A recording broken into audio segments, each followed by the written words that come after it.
하나님 말씀 마가복음 10장 1절부터 12절까지입니다.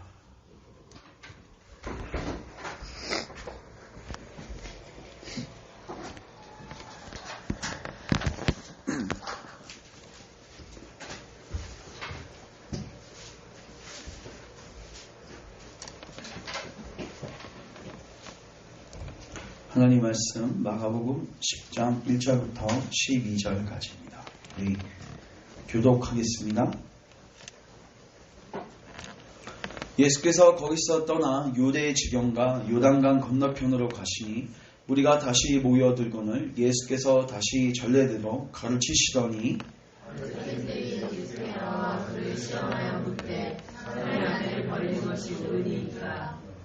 대답하여 이르시되 모세가 어떻게 너희에게 명하였느냐?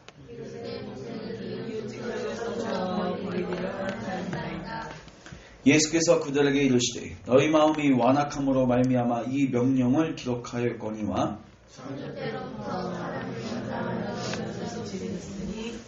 이러므로 사람이 그 부모를 떠나서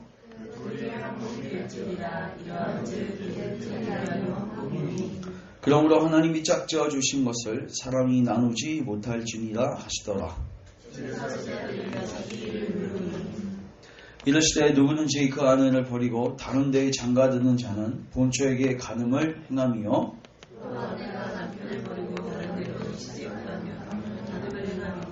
아멘. 기도하고 말씀 듣습니다.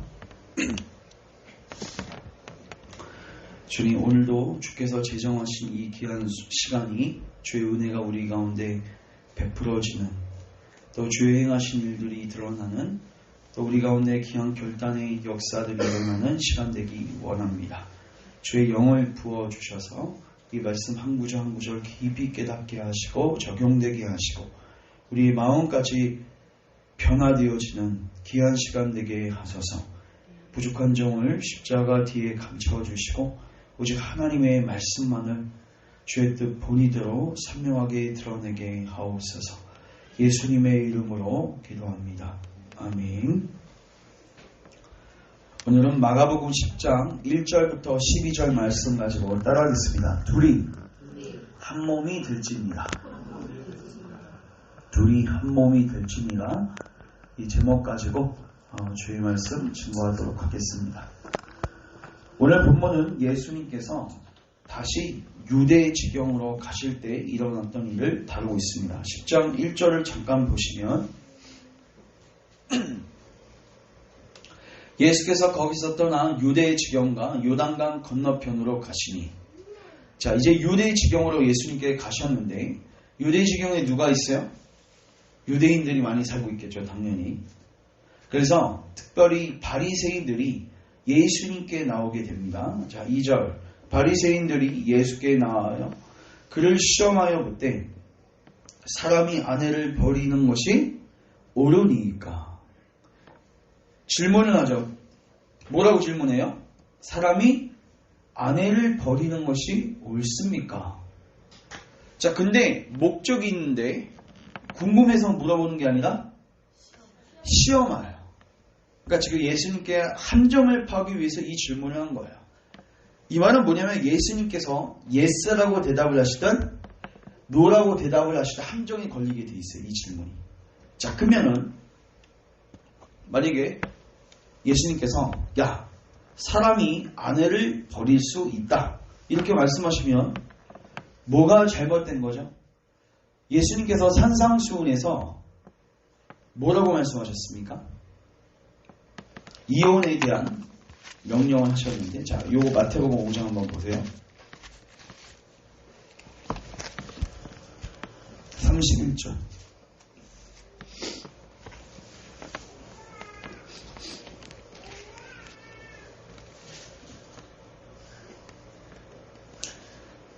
자, 31절. 또 일렀을 때 누구든지 아내를 버리려거든 이혼 증서를 줄 것이라 하였으나 나는 너희에게 이르노니 누구든지 음행한 이유 없이 아내를 버리면 이는 그로 간음하게 함이요 또 누구든지 버림받은 여자에게 장가드는 자도 간음함이니라. 예수님의 포인트가 버리다, 버리지 말라. 되도록이면 버리지 말라죠. 그러니까 예수님께서 여기서 버려도 됩니다 얘기하면 그들이 어떻게 대답할 거예요? 예수님 당신께서 산상수훈하실 때 정반대의 말씀을 하셨습니다. 자, 그러면 예수님께서 만약에 노하시면 어떻게 될까요? 사람이 아내를 버리면 안 됩니다. 이렇게 대답하면 신명기 24장 1절을 대면서 그들은 대답할 겁니다. 모세는 허락했습니다. 모세는 뭐 있다고요? 허락했다고. 자, 우리 신명기 이것도 한번 찾아보세요. 24장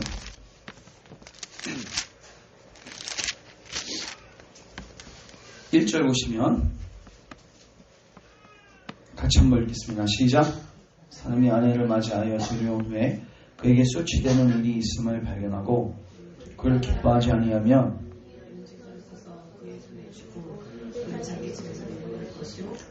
내보낼 것이요. 뭐라고요? 내보낼 것이요. 그건 쫓아내라는 거예요. 그러니까 예수님께서 예스를 대답하든 노를 대답하든 사실 그들이 딴지를 걸 수 있을 만큼 그들은 악한 의도를 가지고 예수님께 나왔습니다. 그럼 예수님께서 여기에 대해서 구체적인 직접적인 답을 하셨는가? 답하지 않고 원론적이고 본질적인 이야기를 하시는데 그것은 바로 이겁니다. 저를 잠깐 주목하시면 이렇게 얘기하세요. 예수님께서 야 너희들 신명기를 갖고 나를 지금 공격하는데 신명기 누가 썼죠 여러분? 모세가 썼죠. 근데 여러분 신명기만 모세가 쓴 게 아니라 모두 모세가 썼냐면 창세기도 모세가 썼어요. 근데 창세기에는 뭐라고 되어 있습니까? 창세기 1장 2절에 보면 하나님께서 아담이 독초하는 것을 좋지 않게 보시죠. 그리고 그에게 배필 하나 지어주시고요. 그 과정을 보면요. 먼저 아담한테 동물의 이름을 지으라고 하세요. 근데 거기 보시면요. 동물이 아담 앞에 이렇게 나와요. 그러니까 처음 창조 지었을 때는 말을 잘 들었습니다. 동물들도.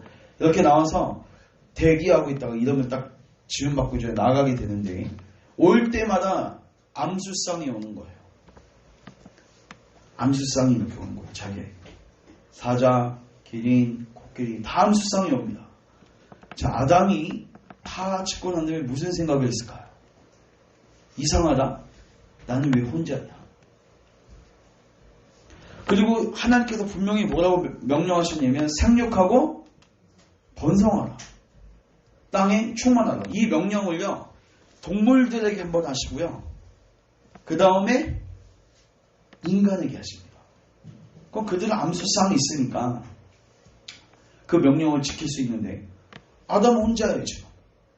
그러니까 그 하나님께서 주신 그 명령을 지킬 수가 없는 상황인 거예요. 자, 그러니까 아담은 지금 뭐의 필요성을 느끼고 있는 거예요? 돕는 배필의 필요성을 느끼고 있습니다. 그가 없으면 어떻게 돼요? 하나님께서 생육하고 번성을 하는 명령을 지킬 수도 없고 그리고 온 땅을 다스리라는 이 명령도 혼자서는 그거를 감당할 수가 없단 말이에요. 자, 이 필요성을 느끼고 있을 때 하나님께서 그에게 오셔서 그가 잠이 든 다음에 어떻게 해요? 그의 갈비뼈 하나로 하와를 만드십니다. 그리고 아담이 깨어났을 때 그 하와를 보고 뭐라고 고백하죠?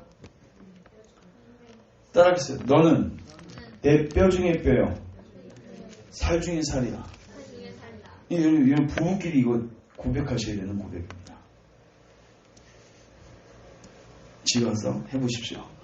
뼈 중에 뼈요. 살 중에 살이다. 자, 근데 질문이 있습니다. 하나님이 동물들과 마찬가지로 아담과 하와도 근데 처음부터 암수로 지으시면 되는데 왜 하필 인간만 그렇게 복잡한 과정을 거쳐가지고 독특한 과정을 거쳐가지고 남자와 여자를 만드셨는가? 자, 보세요. 자, 하와는 누구 몸에서 나왔습니까? 아담이죠. 그래서 제가 질문합니다. 여자는 그러니까 남자 몸에서 나왔죠. 근데 또한 남자는 누구 몸에서 나오게 돼 있어요, 이제? 어미 몸에서 나오게 되죠. 결국 남자는 여자 몸에서 나오게 돼 있고 또 여자는 남자 몸에서 나오게 된 거예요. 이게 뭘 보여주는 거냐면 남자와 여자의 연합을 가르쳐 주시는 거예요. 그러니까 하나님께서 처음부터 남자, 여자 암소를 딱 지으시고 생육하고 번성하고 그리고 온 땅을 다스리게 할 수도 있었지만 하나님께서 이 독특한 일들을 통해서 보여주시고자 하는 교훈이 있었던 거예요. 그게 뭐냐면요. 연합입니다. 지금 예수님께서는 그들에게 너희들 신명기만 읽지 말고 창세기를 봐라. 창세기를 보면 결혼은 누가 제정하신 것이다? 하나님께서 제정하신 거룩한 제도이다.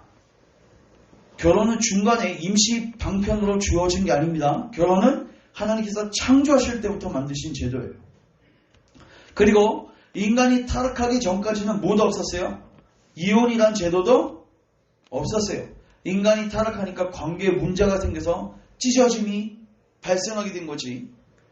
인간이 처음에는 온전한 연합을 이루었습니다. 인간이 타락하게 된 다음에 아담과 하와에게 뭐가 생겨요?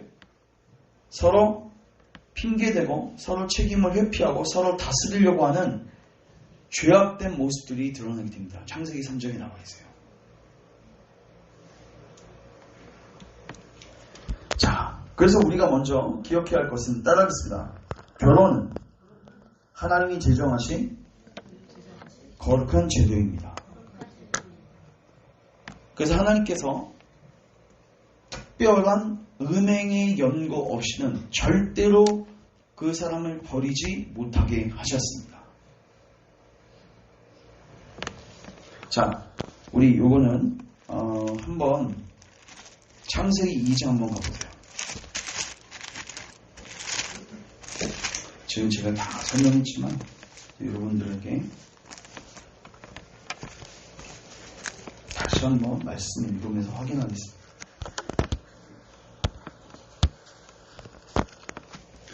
18절 보세요. 여호와 하나님이 이르시되 사람이 혼자 사는 것이 좋지 아니하니. 자, 사람이 혼자 사는 것이 좋지 아니해요. 그러면은 그 사람이 악하다는 겁니까? 나쁘다는 겁니까? 불완전하다는 겁니까? 아니죠. 하나님이 창조한 창조물은 다 완벽합니다. 근데 하나님께서 구조상 온전한 기능을 발휘하지 못하게 하셨어요. 하나로는. 그러니까 교회도 마찬가지예요. 교회도요.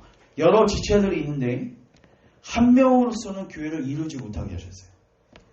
한 명이 그리스도 안에 있으면 온전한 피조물이 된 거죠. 하나님의 형상이 된 거죠. 그러나 하나님께서는 공동체를 이루게 하시고 연합을 이루게 하시는 거예요. 여기서 이 한 명이 좋지 않다 이 말은 그 사람이 악하다 나쁘다 의미가 아니라 혼자서는 하나님께서 주신 사명을 감당할 수도 없고 제 기능을 발휘할 수 없다는 거예요. 처음에 인간에게 주어진 사명은 무엇이었습니까? 온 땅을 다스리는 것이었습니다. 이제 복음을 갖고 있는 교회가 받는 기능은 사명은 무엇입니까? 복음을 증거하고 하나님 나라를 확장하는 기능이죠. 동일해요. 이 하나님의 사명을 감당하기 위해서 혼자 감당할 수가 없어요. 사도행전 보시면 그 능력이 많았던 바울도 전도여행 때 꼭 동역자들을 데리고 다닙니다. 처음에는 바나바 데리고 다니죠. 마가. 바나바. 그리고 두 번째 실라 데리고 다니죠. 그리고 나중에 디모데 성령이 되고요. 베드로는 사도 요한하고 같이 사역 많이 합니다. 그러니까 하나님의 사람들이 연합해서 하나님의 사역을 이루는 거예요. 그거를 처음에 가정을 통해서 보여주신 거예요. 그래서 여러분 가정은요. 일단 하나님께서 제정하신 거룩한 공동체이자 하나님의 나라의 축소판입니다. 자, 18절 다시 한번 읽겠습니다. 시작. 여호와 하나님이 이르시되 사람이 혼자 사는 것이 좋지 아니하니 내가 그를 위하여 돕는 배필을 지으리라. 그리고 23절 같이 읽습니다. 시작. 아담이 이르되 이는 내 뼈 중에 뼈요 살 중에 살이다. 이것을 남자에게서 취하였은즉 여자가 부르리라 하리라. 이러므로 남자가 부모를 떠나 그의 아내와 합하여 둘이 한 몸을 이룰지로다. 오늘 설교 제목입니다. 따라서 둘이 한 몸을 이룰지로다. 그래서 우리가 먼저 첫 번째 적용해야 할 점은 오늘날 가정이 굉장히 많이 파괴되어 있습니다. 심지어 교회 안에서도요. 가정 안에 문제 있는 가정들이 많아요. 이혼한 가정들도 있고요. 가정이 파괴되다 보니까 사회적으로도 말도 안 되는 동성애나 여러분 동성애가 왜 잘못됐냐면 창세기 2장에 보면 한 남자가 한 여자와 만나게 되죠. 근데 그들은요 성경 해석할 때 욕을 빼요. 그냥 한 사람이라고 해석합니다. 왜요? 이렇게 해석했다고 하면 자기들의 죄가 드러나니까. 하나님의 창조 질서를 위배한 거예요. 그러니까 사회도 엉망이고 가정도 엉망이에요. 근데요 문제는 뭐냐? 교회가 무너지니까 그렇게 된 겁니다. 오늘날 동성애 문제도 많고 또 여러 가지 가정 파괴 문제도 많은데 요거에 대한 본질적 회복은 어디서 시작될 수 있냐면 교회가 회복돼야 됩니다. 왜냐하면 교회만이 가정이 어떤 위치에 있는지를 알려줄 수 있는 유일한 곳이에요. 세상은 가르쳐주는 게 이상한 거란 말이에요. 창조 질서에 위배되는 것을 가르쳐준단 말이에요.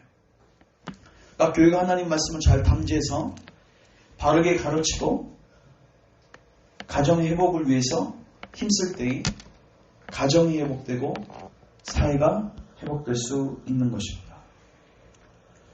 자, 그러나 잘 기억하셔야 돼요. 이게 굉장히 중요한데 하나님께서 가정을 주실 때는요. 이 제도를 통해서요.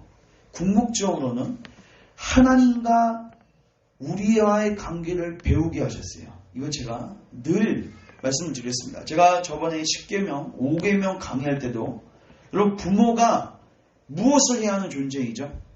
부모? 자기의 자아 실현을 위해서 자녀를 사용하면 안 돼요. 부모는 하나님의 대리 통치자입니다. 자녀들을 교육할 때 뭐로 양육해야 돼요? 주의 교훈과 말씀으로 양육해야 돼요. 이스라엘 백성들에게 우리 저번 시간에 유아세라면서도 나눴지만 하나님의 말씀을 부지런히 가르치는 게 부모의 책무였어요. 그러니까 부모와 자녀의 관계를 통해서 뭘 배우는 거예요? 부모는 자녀가 말 안 듣는 것을 통해서 하나님의 마음이 하나님의 백성이 주의 계명을 어길 때 얼마나 아프실까를 경험하는 거예요. 자녀를 통해서 내 모습도 보게 되는 거예요. 또 자녀의 입장에서 하나님께 순종하는 것을 부모에게 눈에 보이는 부모에게 순종하는 것을 통해서 하나님께 순종하는 것을 뭐예요? 가시적으로 배우는 거예요. 성경에 보면요. 부모를 공경하지 못하고 윗 언론을 공경하지 못하면요. 하나님을 사랑하고 공경하는 거 다 새빨간 거짓말이라고 되어 있어요. 보이는 사람들 공경하지 못하는데 보이지 않는 하나님을 공경할 수가 없다는 것입니다. 부모와 자녀의 관계도 마찬가지입니다. 그러니까 하나님과 우리의 관계를 보여주는 거예요. 남편과 아내도 마찬가지예요. 남편과 아내는 신랑 되시는 그리스도와 그의 신부된 교회의 관계를 보여주는 거예요. 교회와 그리스도는 어떤 존재입니까? 연합된 존재입니다. 내가 그리스도와 함께 십자가에 못 박혔나니 그런즉 이제는 내가 사는 것 아니요 내 안에 그리스도께서 사시는 것이야. 나는 죽고 이제 내 안에 그리스도가 사시는 거예요. 이 연합의 관계를 뭐를 통해서 배우는 거예요? 부부 관계를 통해서 배우는 거예요. 그래서 제가 가늠하지 말라 그 계명을 다룰 때 유일하게 부모하고 자녀의 관계는 자녀가 여러 명이어도 사랑이 나눠지지 않습니다. 맞죠? 이 자녀도 내가 배우러 사랑할 수 있고 저 자녀도 내가 배우러 사랑할 수 있는데 유일하게 하나님이 제도상 부부관계만은 배타적 사랑을 요구하셨어요. 왜요? 이걸 통해서 신랑 되신 하나님과 신부된 너희의 관계를 뭐하라는 거예요? 배우라는 거예요.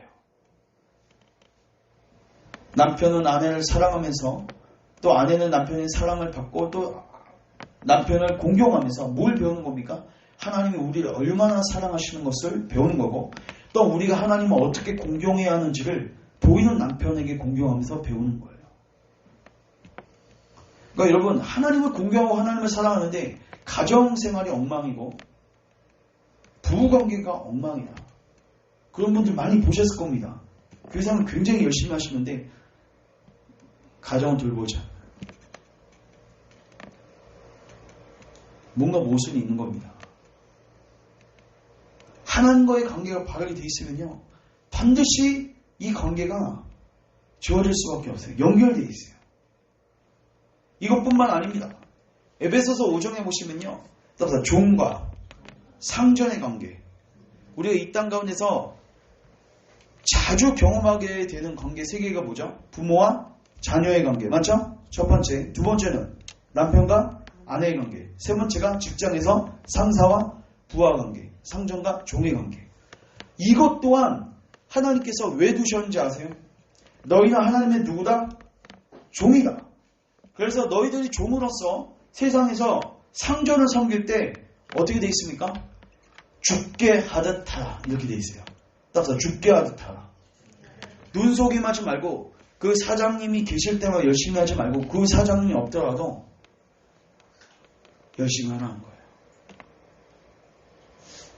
코람데오의 자세를 배워야 하는 겁니다. 거기서 우리 에베소서 5장 한번 가보세요. 에베소서 5장.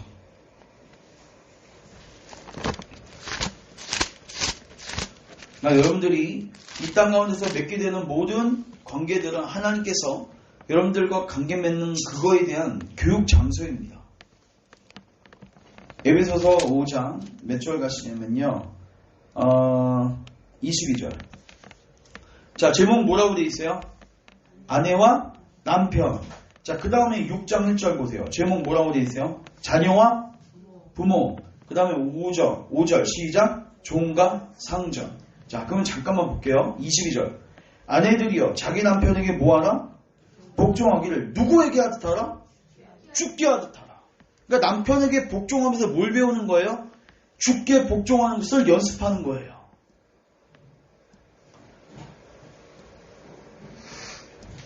이는 남편이 아내의 머리됨이 그리스도께서 교회의 머리됨과 같음이니, 연결되어 있는 거예요. 그 남편은 뭘 배워야 되죠? 25절. 남편들 아내의 사랑하기를 그리스도께서 교회를 사랑하시고 그 교회를 위하여 자신을 주신 같이 하라. 어떻게 사랑하래요? 예수님께서 교회를 위하여 자신을 주신 같이 사랑하래요. 이걸 통해서 하나님이 우리를 얼마나 사랑하시는지를 배우게 됩니다. 여러분, 사랑은요, 내가 받을 때 배우는 게 아니라 내가 뭐 할 때 줄어? 줄 때 배우게 돼요. 그래서 자녀들은 사랑을 잘 모릅니다. 누가 돼야지 사랑을 알아요? 부모가 돼야지 알아요. 사랑을 받으면 잘 몰라요. 애들은 사랑을 줘도 이 사람이 나를 사랑하는지 잘 몰라요. 결국 내가 부모가 돼서 줘보면 그 마음이 내 안에 생기잖아요. 그때 알게 되는 거예요. 그러니까 남편들은 아내를 사랑하면서 뭘 배우는 거예요? 나도 신부죠, 하나님 앞에서. 하나님이 나를 얼마나 사랑하시는지를 배우게 되는 겁니다. 얼마나 유익한 교육 장소인지. 6장 1절. 자녀들아, 주 안에서 너희 부모에게 순종하라. 이것이 옳으니라. 내 아버지 어머니를 공경하라. 이것은 약속이 있는 첫 계명이니. 근데 순종하는데 어디 안에서 순종하라? 주 안에서. 주 안에서. 그 다음에 4절 같이 읽습니다. 시작. 또 아비들아, 너희 자녀를 노엽게 하지 말고 오직 주의 교훈과 훈계로 양육하라. 부모와 자녀의 관계 속에 누가 개입되고 있어요? 하나님이 개입되는 거예요. 부모와 자녀의 관계 하나님 왜 만드셨어요? 하나님의 말씀을 가르치라는 명령을 부모에게 주신 겁니다. 자녀들은 그 명령을 뭐하라? 받으라는 거예요. 그리고 순종할 때 하나님께 순종하는 걸 연습하는 거예요. 여기서 주 안에서 순종하라. 자녀들에게 뭐라고 해요? 주 안에서 순종하라. 이게 뭔 말이에요? 만약에 부모가 하나님의 계명에 어긋나는 것을 요구하면 순종하지 않아도 된다는 겁니다. 그러니까 자녀들은 부모에게 순종하면서 뭘 배우는 거예요? 하나님이 무엇을 원하시는지를 배우고 하나님께 순종하는 훈련을 하는 겁니다. 부모들은 자녀들에게 하나님 말씀을 가르치면서 말을 안 들을 때 하나님의 마음이 얼마나 아프신지를 배우는 거예요. 또 자녀가 말을 잘 들을 때 하나님께서 얼마나 이거를 기뻐하실지를 배우는 겁니다. 5절. 종들아 두려워하고 떨며 성실한 마음으로 육체의 상전에게 순종하기를. 누구에게? 그리스도께. 종과 상전의 관계 속에도 누가 개입돼요? 하나님 관계가 개입돼요. 아니 내 상전을 섬기는 거하고 예수님 섬기는 거하고 왜 구별해야지? 왜 이걸 같이 넣었습니까? 하나님이 이렇게 만드셨어요. 6절 보세요. 눈가림만 하여 사람을 기쁘게 하는 자처럼 하지 말고 그리스도의 종들처럼 마음으로 하나님의 뜻을 행하고 기쁜 마음으로 섬기기를 죽게 하듯 하고 사람들에게 하듯 하지 말라. 그러니까 우리는 상전들에게 충성을 바치면서 섬기면서 정말로 하나님께 섬기는 연습을 하는 거고, 그 상전들, 여러분들 중에서 상전이신 분들도 있을 거예요. 그러면 9절 같이 읽습니다. 시작. 상전들아 너희도 그들에게 이와 같이 하고 위협을 그치라. 이는 그들과 너희의 상전이 하늘에 계시고 위에서 사람을 외모로 취하는 일이 없는 줄 너희가 알라. 상전이 되면 뭐하기 십상이죠? 압제하고 폭군되기 십상이죠. 근데 하나님 그렇게 우리를 폭군처럼 대하십니까? 아니죠. 우리는 정말 예수님이 우리보다 훨씬 위에 계시는 하나님께서 우리를 어떻게 대하시는지, 예수님은 섬김을 받기 위해서 오신 게 아니라 섬기기 위해서 오셨죠?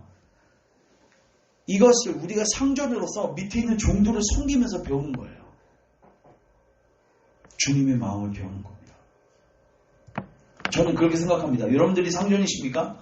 그 종들을 섬기십시오. 주님께서 그 마음을 주실 겁니다. 그러면 뭘 배우게 되냐?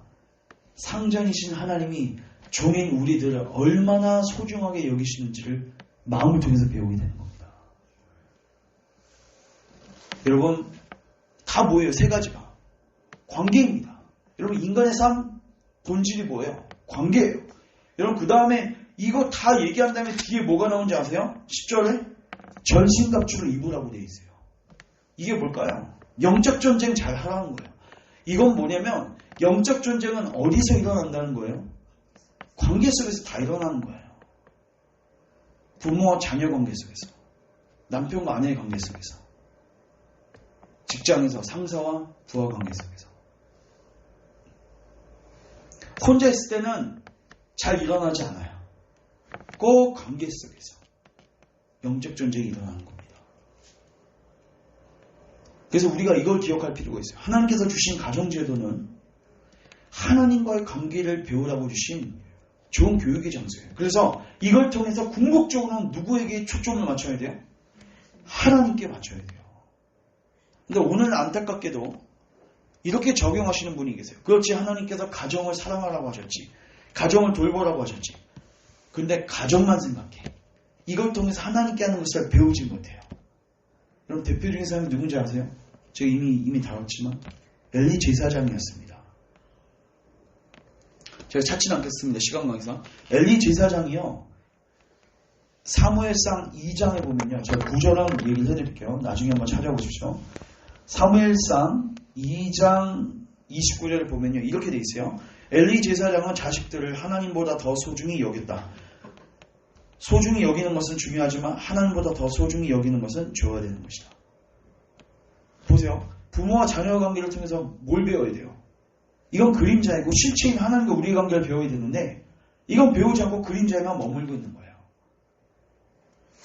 그랬더니 어떻게 된지 아세요? 보세요. 하나님, 우리에게 주어진 계명은 뭐예요? 하나님 사랑, 이웃 사랑이죠.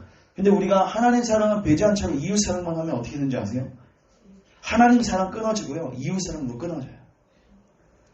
사무엘상 3장 가시면요, 엘리가요, 그 꼬맹이 사무엘도 듣는 하나님의 음성을 듣지 못합니다. 사무엘은 막 듣는데 엘리는 못 들어요. 이게 뭐예요? 영적 분별력이 현격하게 떨어지고 하나님의 음성을 듣지 못하는, 하나님과 관계가 단절된 상태가 되는 거예요. 그러다가 결국 어떻게 돼요? 자기가 그토록 애지중지했던 그 자녀하고도 어떻게 됩니까? 사별해야 됐습니다. 하나님께서 심판하시죠. 그 가정들. 잘 들으십시오. 여러분, 남편은 아내를 사랑하시고 아내는 남편을 공경하십시오. 자녀는 부모를 공경하고 부모는 자녀를 하나님의 말씀으로 잘 양육하십시오. 종은 상전들을 죽게 하듯 섬기십시오. 상전은 위협을 그치고 하나님의 마음으로 그 종들을 섬겨주십시오. 근데 중요한 것은 이 일들을 잘 해야 되는데 이걸 통해서 이건 그림자이고 실체로 나아가지 못한다면 이 모든 그림자는 의미가 없다는 거예요.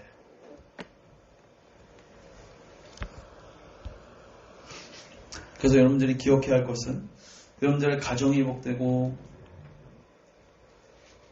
부관계가 회복되고 부모와 자녀의 관계가 회복되고 직장에서의 수많은 관계들이 회복되려면요. 한 사람 한 사람이 하나님과 먼저 회복되어야 됩니다.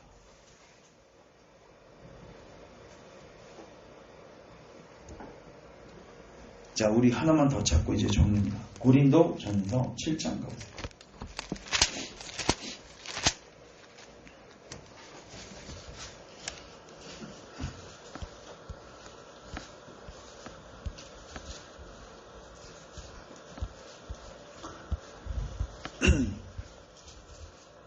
고린도전서 7장 잠시만요. 몇 절인지 1절부터 28절부터 봅시다. 28절. 지금 처녀와 갑오에게 주는 권면인데 25절부터 볼게요.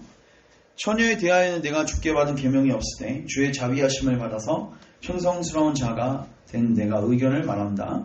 내 생각에는 이것이 좋으니 그 임박한 환난으로 말미암아 사람이 그냥 지내는 게 좋다. 이거 재혼하지 말라는 거죠. 되도록이면 혼자 살라는 거예요.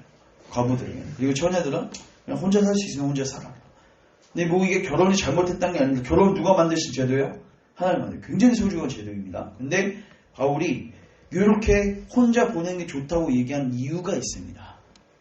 그게 뭐냐면 가정의 그 그림자로서의 기능이 실체를 대체하게 될 때. 이해되세요? 보세요. 27절. 내가 아내에게 매였느냐? 노이기를 구하지 말며 아내에게서 노였느냐? 아내를 구하지 말라.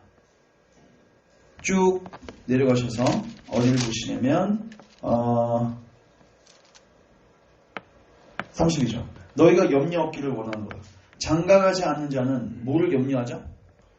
주의 일을 염려 어찌하여 주를 기쁘시게 할까 하되 장가간 자는 세상 일을 염려 어찌하여 아내를 기쁘게 할까요? 34절 같이 읽습니다. 시작.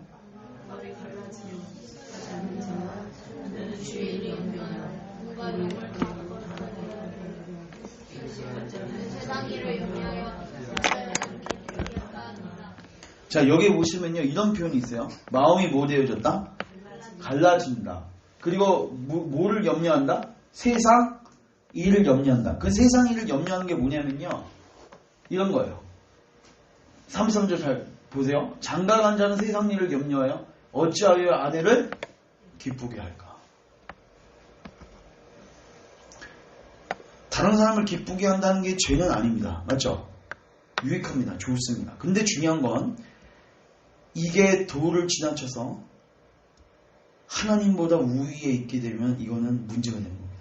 여러분, 엘리가 자녀들을 사랑하는 거 하나님이 원하세요? 원하지 않으세요? 원하죠. 근데 문제는 뭐였어요? 사무엘상 2장 29절. 자녀를 하나님보다 더 사랑하는 게 문제였습니다. 가정은 하나님이 만드신 소중한 제도이지만 또 이게 극단적으로 하나님을 배제한 채로 가정만 가게 될 때 궁극적으로 그 가정이 깨어지게 됩니다. 하나님 없는 가정은 무너지게 되어 있습니다. 말씀을 정리합니다. 오늘 우리는 주께서 제정하신 결혼 제도를 살펴보았습니다. 여러분, 결혼 제도는 하나님께서 제정하신 소중한 제도예요. 그래서 여러분들이 디모데전서 4장에 있는 것처럼 뭐 혼인을 금하고 음식을 금해야지 거룩해진다. 로마 카톨릭에서 그래서 결혼 안 하고 그러죠. 잘못된 겁니다. 결혼은 하나님이 제정하신 소중한 제도입니다. 고린도전서 우리 아까 읽은 7장에서도 바울이 결혼한 것도 좋다고 얘기하고 있어요. 근데 중요한 것은 이 결혼은 목적 자체가 그 두 사람의 행복에만 있는 게 아니에요. 궁극적으로 하나님이 이 가정을 통해서 이루시고자 하는 굉장히 넓은 스케일의 사명과 또 하나님께서 행하시고자 하는 일들이 있는 겁니다. 궁극적으로는 생육하고 번성하고 하나님 나라 확장을 위해서 가정을 만드신 거예요. 왜요? 그 자녀들은 부모의 양육 속에서 하나님의 백성이 될 확률이 높아지는 거죠. 동시에 이 관계를 통해서 내 자신과 하나님의 관계를 뭐 할 수 있어요? 배울 수 있는 교육장소예요. 실전 교육장소입니다. 이제 여러분들을 돌아보셔야 됩니다. 여러분들의 가정, 여러분들의 직장, 과연 하나님이 요구하시는 수준으로 작동되고 있는지를 점검하십시오. 과연 이 장소가 하나님과 우리의 관계를 배우는 장이 되고 있는가? 그리고 이 장을 통해서 하나님 나라 확장에 우리가 힘쓰고 있는가? 아니면 정반대로 내 탐욕을 위해서 사람을 만나고 내 자아 실현을 위해서 사람들을 만나고 하나님의 영광이 아닌 내 영광을 구하며 살아가고 있는가? 여러분 돌아보십시오. 그리고 2020년도에는 먼저 여러분들이 하나님과의 관계가 회복되어지고 또 이 관계가 가족들 안에서 직장들 안에서 잘 구현되어지고 실천되어져서 정말 하나님도 사랑하고 이웃도 사랑하는 여러분 되시기를 주님의 이름으로 축원합니다. 아멘. 기도하겠습니다. 주님, 우리에게 결혼이라는 귀한 제도를 주셔서 주님과 우리의 연합을 배우게 하시고 또 주님을 공경하고 주님을 섬기는 게 무엇인지를 배우게 하시니 감사합니다. 이 관계뿐만 아니라 부모와 자녀의 관계를 통해서 주의 마음을 배우게 하시고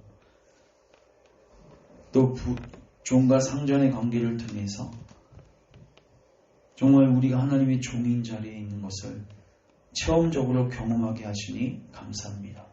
주님, 2020년도 이 모든 관계가 주 안에서 회복되어지기를 원합니다. 먼저 우리 개개인이 먼저 하나님과의 관계가 회복되게 하시고 그 가운데서 이 사람과 사람 사이의 이 이웃 관계가 온전히 회복되어져서 하나님의 영광 드러나게 하시고 또 이 수많은 사람들과의 관계를 통해서 우리가 주님께로 더 가까이 가는 은혜가 있게 하시고 또 이 관계들을 통해서 하나님의 나라가 확장되고 또 주의 사명이